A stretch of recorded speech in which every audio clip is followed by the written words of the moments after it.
Hi, it's Alpita, the Mystical Mama, and welcome to Tarot Tuesday. Today I want to discuss how using a tool like tarot can help you connect with your intuition. Because at the end of the day, that's exactly what something like the tarot does. It connects me with my intuition so that I can help myself or a client. It also helps me connect with the universe, okay, to get messages from the universe. So when you're connecting to your intuition, you're connecting to your higher self. And then when you're connecting with the universe, your higher self is connecting to the universe, okay? So kind of think of it as like you're connecting from your personal computer to your router, and then from your router out into the World Wide Web. That's kind of the way that I think of it, especially since I have a degree in computer science, and so my brain goes that way, right? So some people, so let's talk a little bit about myths. So I hear this all the time. Can I buy my own tarot deck? They say that somebody has to gift it to me.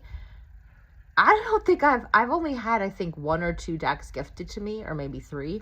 And I've owned like probably 120 decks in my life. I've gotten rid of some of them because there used to be a time back when Borders was around. If it was on the clearance table, I would buy it, and it didn't matter what it was. I would just be like, okay, I have to have it, and I have to see what this deck is about.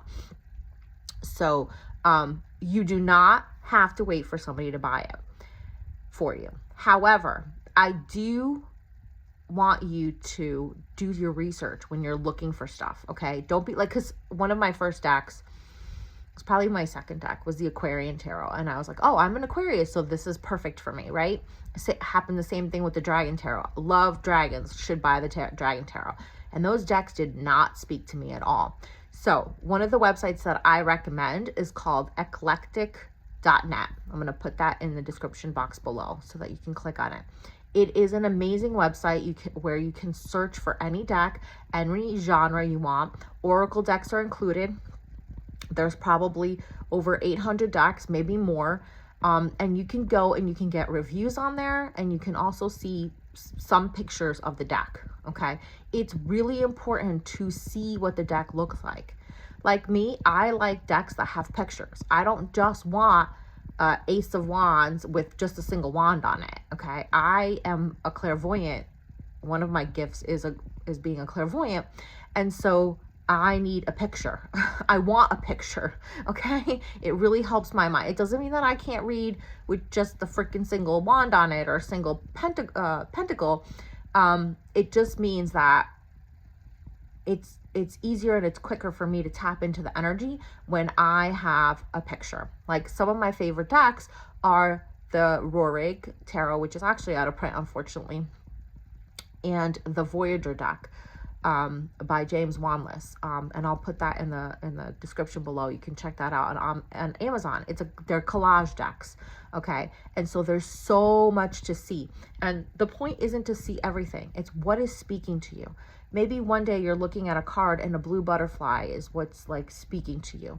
The next time you look at the card, oh look, there's a can of soda. It's every time it's something different. So you really want to do a little bit of research when you're picking out a deck so that you find a deck that speaks to you, okay? Now, back in the day when I used to work at a local metaphysical store, they used to have sample decks, and they would have a hole in the corner, and they would be on a chain, and so you could kind of look through them. I don't know if stores do that anymore. I kind of wish I had saved all those decks when the local metaphysical store closed, because it was a really cool thing to be able to kind of look at them. And a lot of times when people would come in to buy tarot decks, that's what we would do. Be like, here, we have some sample decks, look through them, right? So if you can do that, if you can go to a store and look at some sample decks, that's great. Otherwise, check out eclectic.net because there is so much to see. Another great website is tarotgarden.com. I've bought some decks there that are out of print, and I'll put the link on that below. So today I want you to, that was the other myth. I knew I was missing something. The other myth is that you can't read for yourself, and that is not true. Okay, now, mind you, I've been reading, oh my God, literally 30 years now. I've been a tarot reader for 30 years, and it's not true that you can't read for yourself. What happens is that sometimes we can't be objective. Okay. So we'll look at this, whatever spread you have, right? And you'll be like, oh my God, it's all gloom and doom. Or it's all sunshine and roses. And no reading is ever all one or the other. There's always something, you know, it's usually a blend, because that's what our lives are, right? There's some areas of our lives that are working, there's other areas of our life that aren't working, or there's challenges coming up, whatever it is. So my antidote to that, and I have done tarot readings for myself, and usually what I do is I will lay out the cards and I will imagine that, you know, I'm the client sitting across from me. Like, usually my cat's here, so I'll talk to Charlie and I'll be like, Charlie, Elpida's this, and tell the story and do the reading that way. And it kind of works because you can kind of distance yourself, especially if you call yourself by your name and kind of have it a conversation, okay? And then you can always record yourself and you can listen back to it. The other thing that I like to do sometimes is I'll pull some cards and I'll just start typing. I'll open up a document, a Word document, and I'll just start typing and just let the words come through me, right? Okay? When you are doing any sort of divination, it's not coming from your conscious mind. It may be coming from your subconscious. It may be coming from your soul. It may be coming from the divine, the universe, the collective unconscious, whatever you want to call it. It's not coming from your conscious mind. Sometimes you'll get practical advice. And I am the kind of reader who, I'm very much into, like, you know, why did this happen and how did we get here and all that stuff. But I love to give people practical things to do, and also give them practical actions to take, coming from the reading, of course, right? But as a certified life coach, I will sometimes give them things like they might be struggling with doubt, so I'll give them an exercise to do to help them work on their doubt. Or they're struggling with resentment or guilt or shame. I will give them a practice that I use that will help them with that, to help, you know, work on those issues. Okay. So my favorite thing to do when I need guidance, and I actually do this every single day. Okay. Some days I miss a day. It happens. There is no like tarot police or divination police, but I love to pull a card every single day. Okay, sometimes I'll pull it in the morning. Actually, I haven't pulled my card yet today, but I'm going to do it here with you guys. And I like to pull one card and just to see. Sometimes I ask a question. Sometimes I'm like, okay, what do I need to know today? What is the energy that I need to cultivate or to be on the lookout for? Okay. And the deck that I've been using, I love to use Oracle decks because I am so well versed with the tarot that I like to challenge myself and broaden my horizons. So the deck that I'm using now, and I'll put the link below, is the Oracle of the Seven Energies by Colette Baron Reid. Another one that I have used in the past is, it's over in the drawer and I can't reach it right now. I'll talk about that one another day. Let's put that one on the back burner. So what I do is, I'm gonna have to put the, oh, 1 second.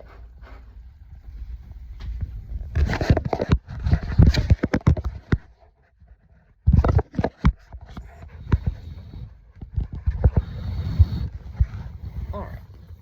So what I do is I take my box of cards, open it up, mount. I really love these boxes because, you know, the cards fit in here. You can keep the book. They have little ribbons so you can pop them out. Usually you don't need to. Although I do make tarot bags in my eBay business. So that's another option. But this deck, because I actually use the book. And I use the book because I don't want my own stuff to get in the way. My subjective interpretation of what I want or what I fear to come into it. Okay. So I'm going to shuffle a couple times. some people, I just like to shuffle like regular playing cards. These are a decent size. The Rorig and the Voyager decks that I mentioned before are oversized cards, so they're a little harder to shuffle. So you can shuffle like this. I have one client where when she used to come see me in person, excuse me, we would put the cards on the table and she would just literally like just move them around. I love that too. And then she would pick some cards, or I'd pick cards. So, oh, here we go. This is the card. How do I know it's the card? Because it's a card that popped out. Honestly, to tell you the truth, you're always picking the right card. You could pick a card from the top. You could pick a card from the bottom. Your intuition is guiding you to say, this is the card that I need, that has the message that I need today. So don't second guess yourself. Sometimes you may pull the same card over and over again. It doesn't matter, okay? I love this. The Oracle's Gift, okay? And it, ironically enough, the universe has a sense of humor. The number 37 is significant because we used to live on 37th Street when we lived in New York with my mom. And I was 37 when my son was born, whose birthday is today. He's 10 years old, so I was 37 at the time. Actually, well, 36 going on 37. And my mother used to do Greek coffee grounds. So the art of reading the cup, whether it's tea leaves or coffee, is called tassography. I'm probably pronouncing that wrong because I really want to pronounce it the Greek way. But sorry, I hear meowing out there. So let's see what the card has. So the Oracle's Gift. So I am the Oracle. What is my gift? Okay. And I didn't really ask a question. I just wanted to see what it had to say. So what I do is I go into the book and I read what it has to say. So this could be akin to, if you're familiar with bibliomancy, where you ask a question or you think of a topic and then you can grab any book. It can be the Bible, it can be a dictionary, it can be anything. And you open the book and then you just put your finger down and you read the passage that's there. And that is your guidance for the day, or the answer to your question. And it really does work. I actually did this in one of the Facebook groups where I offered free bibliomancy little mini readings. And I used a book from a course that I was taking. And the book had just a bunch of like personal development exercises. And every single time they were like, wow, that's a really cool exercise, I'm gonna go do it. And then they would go do it and they'd come back and they'd be like, wow, that was really cool, that really helped. So you have to have a little bit of faith, and you have to just be open to just what comes through, okay? Because I guarantee you, every time there's something in there. It may not be the whole message, but there's a little bit of wisdom that comes through. I mean, I even see it when I'm watching a TV show that I'm attracted to, or a movie I'm attracted to. I'll watch it and I'll be like, wow, I needed to hear that, right? Okay, so the Oracle's Gift. Key concepts: second sight, clairvoyance, seeing the future, fate as a future determined by the choices you make now, seeing the signs around you, recognizing potentials versus absolute determinism. When we ask for a sign from the universe, we are essentially asking for divine guidance that we believe needs to come from a source outside of us. That is because we don't always trust our intuition, our ability to read between the lines and see beyond time and space.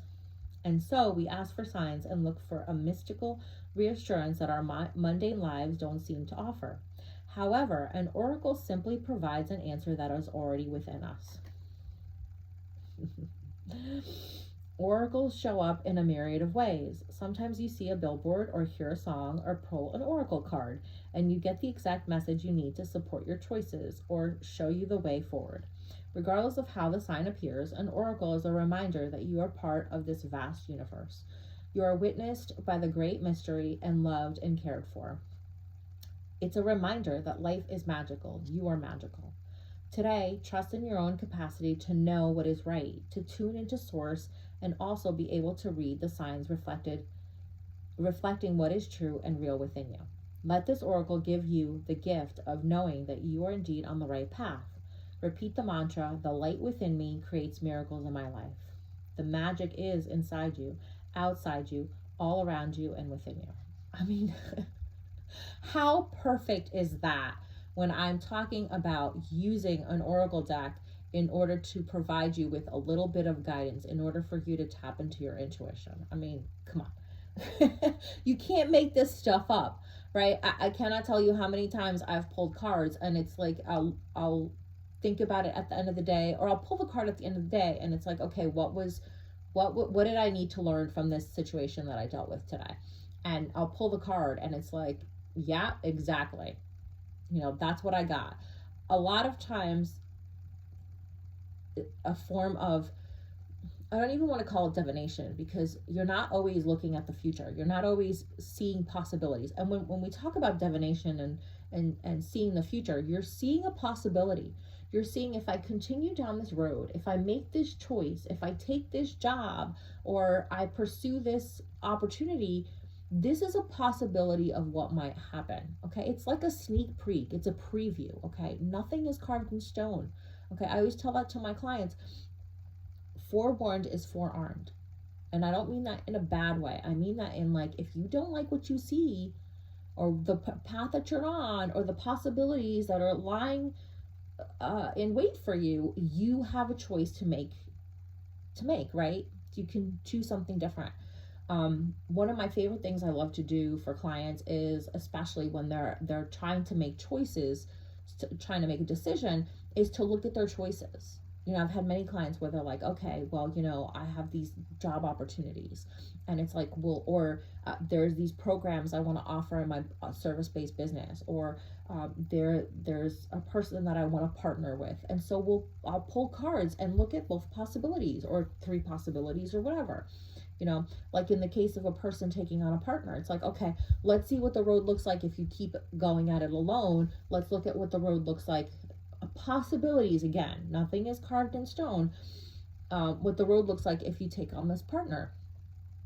And it just gives you some information. And where is this information coming from? Like I said before, it's coming from their intuition. I'm tapping into their energy when I'm doing a reading for them. But I'm also tapped into my own intuition. So if something, like I said before, if there's some sort of tip or technique or practice or piece of knowledge that is important for them to know, or would be helpful for them to know, my intuition is going to tell me that. It's just literally, your intuition is your GPS. Okay, so when I'm doing a session for someone, I have access to my satellite, I have access to their satellite, I have access to the collective unconscious, I have access to the universe. Okay, and the tarot cards are simply your the guidance. It's the GPS saying turn right, turn left, there's traffic down that way, there's an accident on that road, all that stuff. If we take it as that, and not to make it less mystical than it is, because we still don't understand how our intuition works 100% of the time. I mean, they've done studies and they've done MRIs and PET scans and things like that, and they know that our brain is activated in a certain way when we are accessing those abilities. But do we really need to understand that?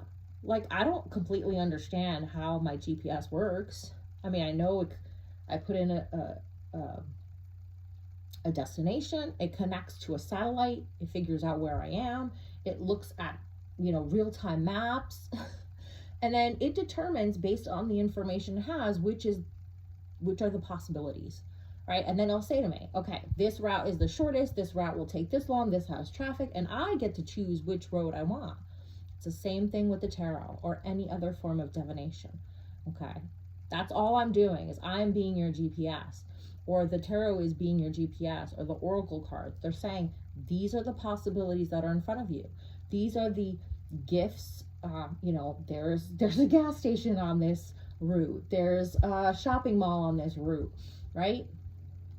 I love it that nowadays, now that we have phones and they're tapped into a real-time satellite, if I'm going somewhere I've never been before and all of a sudden I notice that I'm down to a quarter of a tank, I can get into my GPS and I can add I can ask it, where is the nearest gas station? You know how valuable that is? Because sometimes, yes, there's the signs on the highway, but what if you're not on a highway, right? Or sometimes those signs are old. Somebody pays to have those signs updated. Sometimes those signs are not updated, and you may get off on an exit and there is no gas station. There is nowhere to, go to the bathroom or whatever it is you're looking for, right? But now with GPS, you can ask, hey, where's the nearest gas station? Where's the nearest ATM? Right? It's the same thing with the tarot. And that's part of the reason that I love the tarot more so than the coffee cup is I can ask questions. With the coffee cup, pretty much once the coffee has been drunk and the coffee cup has been turned, just the turning of it, and then setting it upside down for it to dry, the information is the information you get out of it. A client can ask questions, but the answers may not be there. Like if they were thinking about love and then they're asking a question about money, it may not be there. It may be there because the universe wants that information, wants to give them that information, or their subconscious or intuition was like, oh, we're going to need this information, we're going to put it in there. But with the tarot and the oracle, like I could ask more questions. I could say, okay, so how will this bring me money today? And pull another card. And it's literally that easy. Wish upon a star, number 39. So let's go to number 39 here.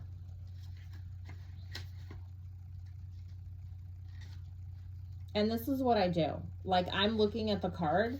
I mean, obviously, like before I even looked at the book, I was looking at the card. I was looking at the 37. I was looking at, the fact that there's a cup on it and how it says the oracle's gift. As a tarot reader, I'm an oracle, but the deck is an oracle too. Like we're both conduits of the divine. I'm seeing that the number 39 here, and it's a child, and they have their hands on their heart, and it actually looks like they have wings right here, like little angel wings. Isn't that awesome? I never noticed that before. And she's got, brown hair. I mean, she doesn't look like me, but, she could be me, right? And, some of the stars are kind of fuzzy, and there's a star on her third eye, right? You can see that. And then some of the stars right here are much more, on this side are clearer than the stars over here, right? And actually, I'm going to say something about that before I even look at the book. Because I do. I look at the card and then I kind of... When I'm doing a tarot reading for a client, I don't use the book because I've been studying the tarot and doing tarot readings for over 30 years. I don't... Unless it's a deck that's like... There's a deck that I have called the Demon Tarot, and it's actually not a tarot deck. Sorry, not sorry. A tarot deck has 78 cards and has a specific structure. The Demon Tarot is more kind of like not playing cards, like baseball cards for demons, okay? And it's an interesting deck, and you get so much information from it. Like I usually will use those if people are going through a challenging time. I'll pull some cards out to see like what are the demons that they are battling within them, right? So but when I use some of the oracle cards, like this deck I've only had for a short period of time. So I love using the book to just kind of get that added, like, am I missing something? Is there something else that I should be looking at? But I always look at the card and I always listen to my intuition first. So what I'm noticing is here in the darkness, the stars look more prominent and more defined, right? And here, as she's emerging into the light, they're starting to get fuzzy. So what is that telling me? It's telling me that, we go through periods of darkness, through periods of doubt and fear and challenges so that we can really get clear as to what we desire. If you follow Abraham Hicks, she talks about how Esther and Abraham talk about how the contrast is what really gives birth to our desire. When we are going through something that we do not like and we do not prefer, that's when we really know what we do want. right? And that's kind of the message I'm getting here. And then as we start to come into the light, those desires kind of get a little fuzzy sometimes. Sometimes when we start taking action, we lose sight of our outcome. We get focused on the how, and we really need to focus on the outcome. How do we want to feel? What do we want to be? What do we want to experience? Okay, like even with the experience of money, right? It's not just about having money in the bank, right? It may be a sense of freedom, it may be a sense of security. And how do we cultivate that without the money so that we can feel secure and free at all times, right? So let's see what the book says. So, Wish Upon a Star, number 39. Key concepts. Intentions based on your desires and aspirations. The act of consciously committing to a vision, sacrificing something of value, gambling on yourself, trusting that dreams can become reality. The importance of daydreams. Do you believe your dreams can become real, or do you shrug them off and chide yourself for being unrealistic? What if you could trust that the world around you holds promise that you have not yet realized? Perhaps the point all along is not how something can happen, but the power of wishing and intending. We humans have multiple ways to ritualize owning a dream we want to see manifest in physical form. Think of a wishing well. You infuse a coin with your intention, tuning into the feeling of having a particular experience. Tossing the coin into the well symbolizes the act of letting the how go, walking away and allowing the universe to do its part in the co-creative partnership. Another method is to wish upon a star. In doing so, you also look back to our origins, for we are made of stardust. Today, allow yourself to dream and play with different realities, even if it seems impossible. If it calls you and feels good, why not choose it? Wish upon a star, then live as if your wish were already true. Know that those beautiful dreams you have been nurturing are in the process of becoming real. Don't forget the act of wishing, dreaming, and intending is more important than figuring out the how. It shows the universe you're serious about playing the game of life and you trust the essence of the partnership.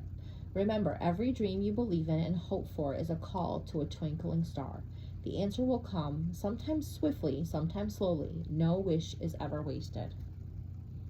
See? Just by looking at the image and just allowing it to speak to you, okay? To what are you noticing? How does it make you feel? What are the thoughts that are coming up? There's your answer. I mean, you don't always need the book. I like to read it because it helps to validate, it helps to strengthen it. And again, sometimes even as a reader, am I reading too much into it? Am I reading too little into it? And when you use the book, especially with the Oracle decks, it helps you to kind of get past that. But I always listen to my own intuition before I look at the book, even with Oracle decks, right? So it's really interesting that this is what the reading was today, because yesterday in the Money Monday video that I recorded, I talked about sitting down and thinking about what it is you want to do for money. What are the things that you're open to doing for money? And a similar practice that I usually recommend to my clients, especially when they're like, I've been doing this thing in my business or in my career or my job, and I like what I do, but it's not feeling fulfilling. The money may not be coming in the way they want. They may find that they're bored or things aren't moving forward as much as they want. So the exercise that I recommend to them is every morning to take 5 minutes and to write a different possibility. Okay. Now, I know this says to commit to something, but before you can commit to a decision, you have to look at the possibilities like I talked about before. What are the routes? Like, this is a long route. This is the scenic route. This is the shortest route. That one has traffic. That one has an accident on it, right? Just if you start thinking it as that way, as your intuition saying, hey, these are all the possibilities. So another way to go down that road and to see what the possibilities are is to do what's called automatic writing, and to just pick an option that's in your life right now. Okay. So one of the things that I've done in my business is be a tarot reader, and I still do tarot readings. I have quite a few clients that whenever they need me, they will reach out and they will request a reading. And actually, I have a Tarot Tuesday special. You'll see the link. You'll see the link to my website in the description below. So I recommend that if you're looking for some guidance and you would love to get a reading from me, that you check out the link below. There are options for every budget. There's a text reading, text or email reading, all the way up to having a Zoom session with me. So back to this 5 minutes. So spending 5 minutes as you're drinking your coffee or tea in the morning, and to pick an option. So as I was saying, one of the things that I've done as my business is be a tarot reader. And it wasn't the only thing I was doing at the time. I was also creating beaded crystal jewelry, and I think that's the only thing I was doing, those two things. So if this is what I was thinking of doing today, to start doing this practice, to get more clarity, as in, you know, where I love offering all these different things, but it's like, what is the one thing that I really want to do? And I love doing the YouTube videos, and I'm really enjoying that, but I'm saying, you know, where is the money going to come from? Where do I want the money to come from?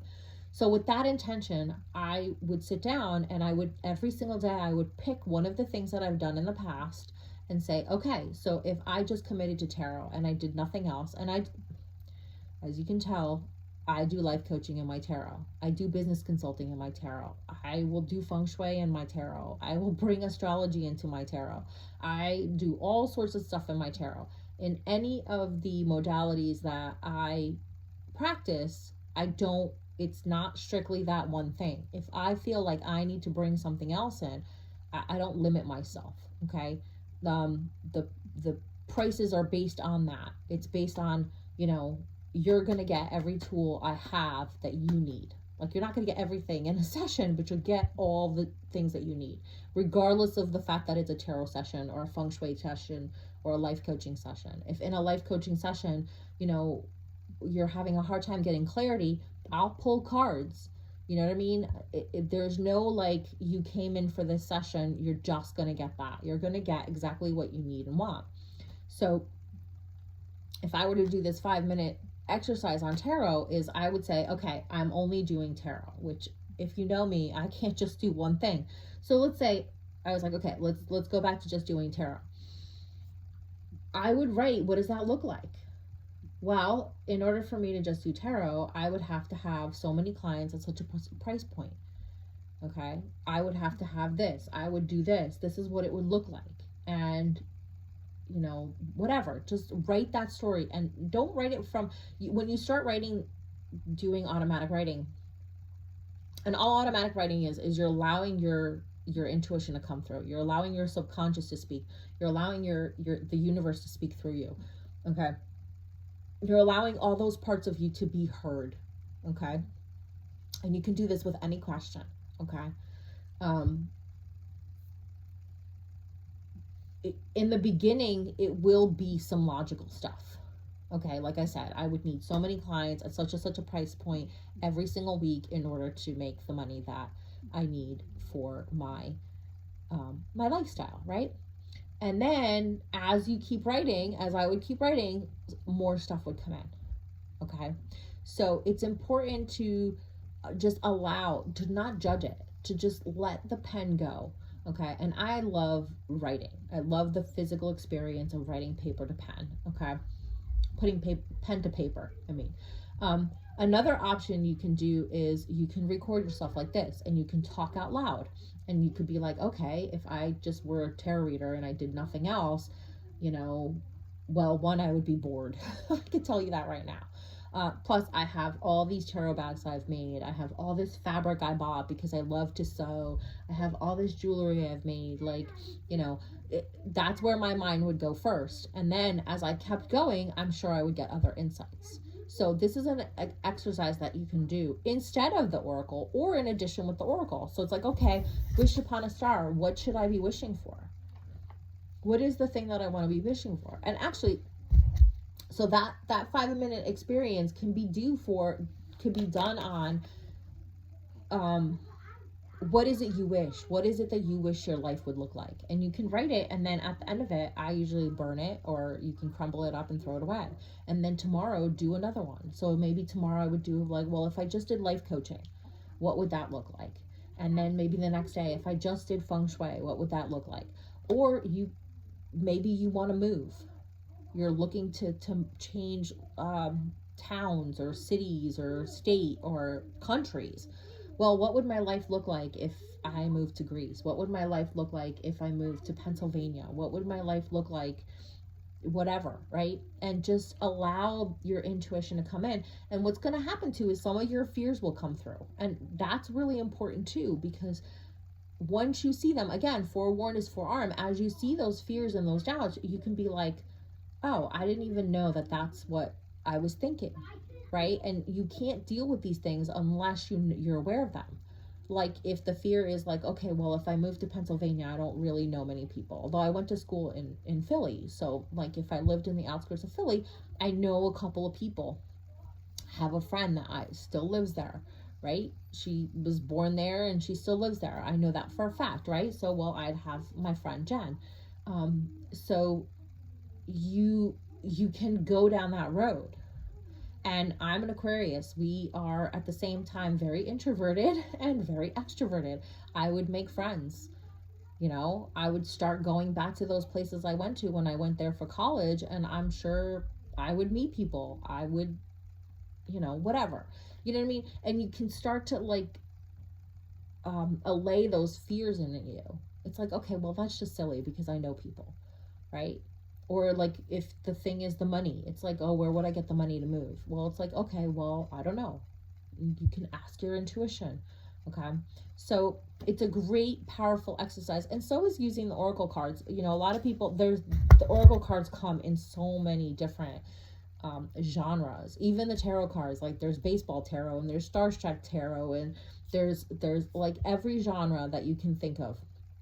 There's plant tarot and there's fairy tarot and there's the mermaid and dolphin tarot deck, and like you name it, there's probably a tarot deck for it. So just kind of explore and try to find something, or not even try to find something, excuse me, allow your intuition to guide you. Put in a genre in there, or go through the categories and look and see, wow, that looks like an interesting title. Let me click on it and see some of the pictures. And 9 times out of 10, when you look at the pictures, you'll get an impression of like, oh, I really like that. And that, because there's some decks that like, I love the name, and then I go look at the cards and they're just literally an ace of wands with just a single wand on it. And I'm like, like you could have done so many more interesting things than do that, right? But hey, every designer and every creator has their own vision, right? But that vision doesn't fit with what I want, so I don't have to buy that deck. All right. And sometimes you'll buy a deck and it doesn't speak to you. And there's a lot of, I've sold many of my decks on eBay. I've sold my decks on Facebook. So, you don't always get the value back, but you're not going to know if you like the deck unless you take a look at it. So I hope you enjoyed this episode of Tarot Tuesday. I hope it gave you something to think about, and I hope that you're going to go and explore on your own. And if you would like a reading, I would love to do a reading for you. So check out the link in the comments below. And if you got some value out of this video, I'd appreciate it if you like, share, and subscribe. All right, guys, have a great day. I'll catch you tomorrow.